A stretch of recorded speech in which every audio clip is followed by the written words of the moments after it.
Tomorrow, the United Kingdom celebrates the Queen's Platinum Jubilee. However, the people of the United Kingdom aren't always united in support for the monarchy. And nowhere is that more true than in Northern Ireland, where some don't even acknowledge the Queen.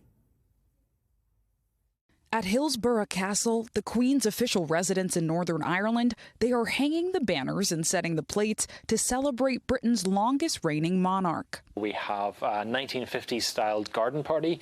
It's a slight nod towards Her Majesty the Queen's visit in 1953 to HILLSBOROUGh Castle. We have within the staterooms some fantastic objects that relate to that visit, including the entire dessert service commissioned for a dinner in 1953. However, outside the castle gates and on the streets of Northern Ireland, where reminders of conflict are everywhere, things are more complicated. We are, of course, to use a cliche, a divided society.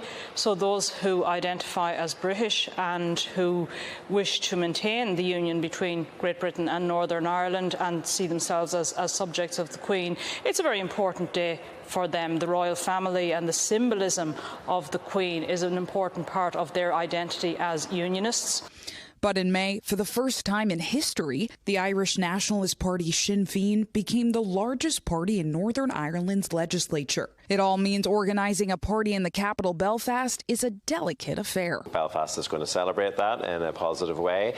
So we're having a beacon being lit beside one of our major buildings, which is the Titanic Museum. Anytime we're going to be looking at cultural celebrations in Northern Ireland, some people may find that they are more in favour of it than others. So we try and make sure that we represent the entire community. But just like we would have celebrations for St. Patrick's Day, for those who are more in the Irish. A balance that some people on both sides feel the Queen has tried to strike during her reign.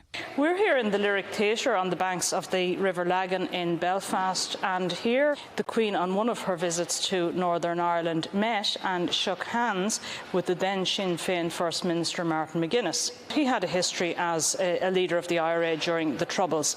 The IRA had been responsible for a number of killings during the Troubles, including the assassination of Lord Louis Mountbatten, who was related to her as the uncle of her husband, Prince Philip.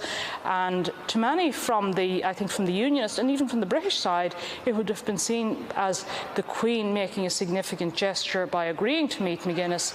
However, on the Republican side, it would have been seen as quite a significant gesture by McGuinness to shake hands with the royals. And while the Queen's reign has seen turbulent times in Northern Ireland, many have grown to separate the woman from the position. I think there's also a difference between the person of the monarch and the institution of the monarchy. And I think Elizabeth, she has been there for so long that people often see the person Elizabeth rather than the monarch as the Queen. And Jubilee celebrations are also causing a point of contention in Scotland, like in Glasgow, where city leaders are being criticized for not planning any official celebrations.